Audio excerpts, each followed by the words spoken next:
charge of enforcing the ethical rules on their own professions. And I'll be honest with you, I'm not real happy about, about the way that works.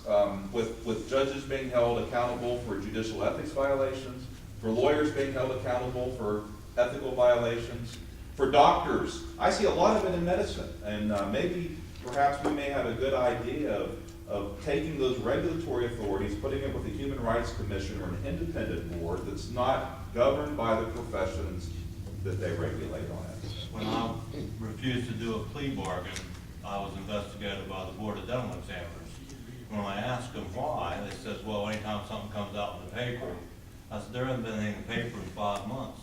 Okay. Why is this because I turned down the plea agreement, suddenly I asked the president, when you become political? The voice got appointed by the All right. We have another question right here. The More in line after her. Governor Manchin, I think it started under Governor Manchin, set up what he called a tax modernization committee. And I understood the purpose of that was to study our system and find what we could do better and da-da-da-da. I have no idea whether they accomplished anything or not. But have you all considered what you might do to improve our tax system? And specifically, do you know about the fair tax, and do you think that's an option for our state as a complete tax system? The Tax Modernization Committee actually did make several recommendations, many of which were put into action. The business franchise tax coming down, the food tax coming down some.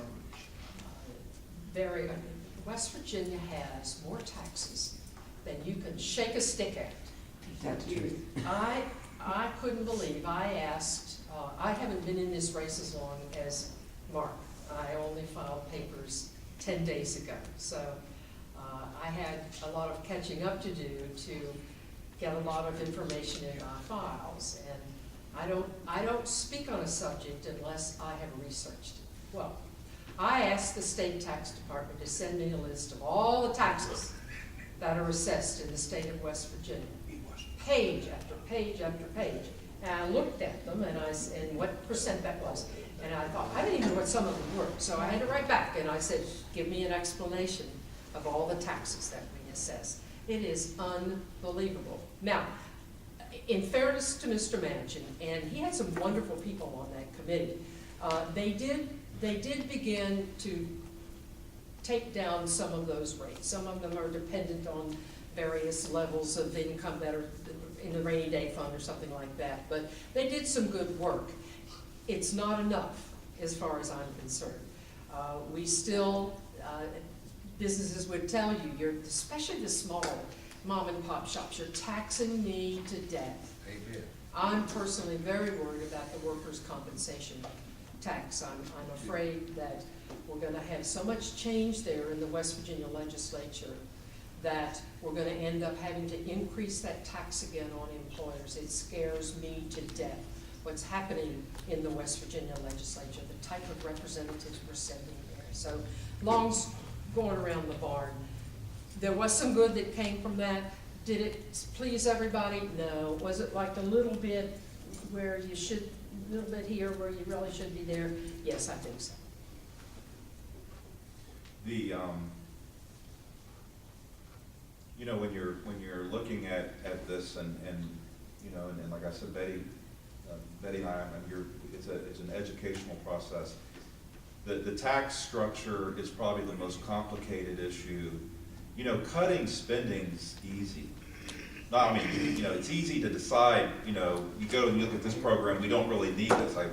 And it's as a plan, it's easier because if you see an inefficient program you think needs to go, then you try to get rid of it.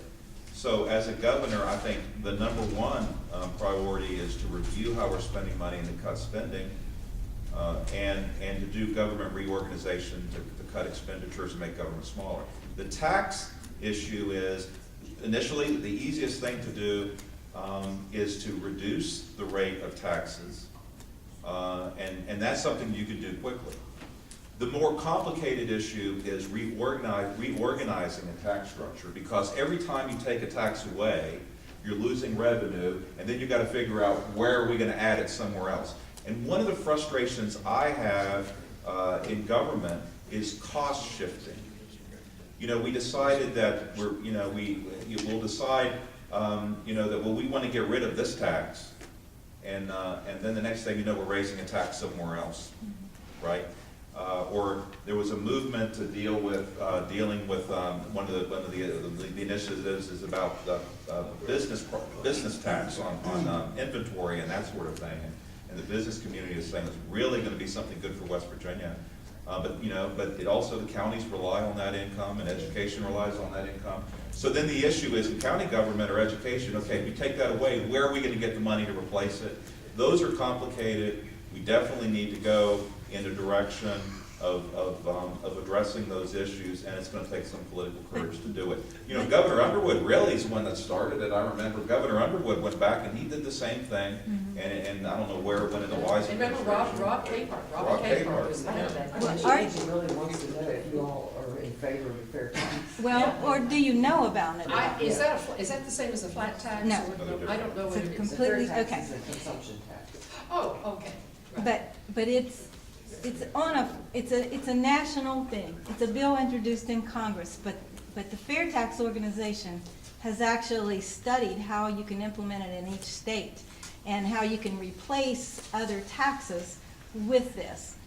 I mean, I'm just encouraging you both to take a look at it, and we have a director in West Virginia that he lives in Bridgeport, that I am sure he'd be glad to sit down with either one of you and tell you all about it, because it is something that we might even be able to get rid of some of the property taxes under this.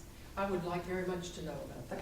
Right, and again, and what we have to be careful is that you don't do something that's gonna hurt people even more. So you gotta- Exactly. Larry, who's next? We're running out of time. We got Okay. people lined up here. To the governor's mindset here, one gentleman mentioned the importance of getting factories open and bringing jobs back to West Virginia and growing the economy through jobs.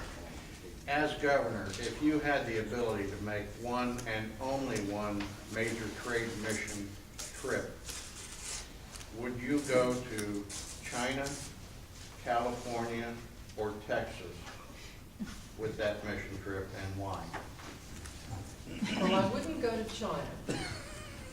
My company goes to China, and they're very difficult to deal with, and it takes long periods of time.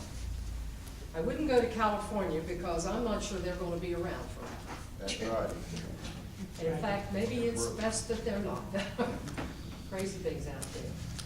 I think I'd go to Texas. And wheel and deal with those folks down there and see if we could share in some of what they do with energy. You know, you talk about the Marcellus Shale, you know where all that gas is going on, everything's going down there.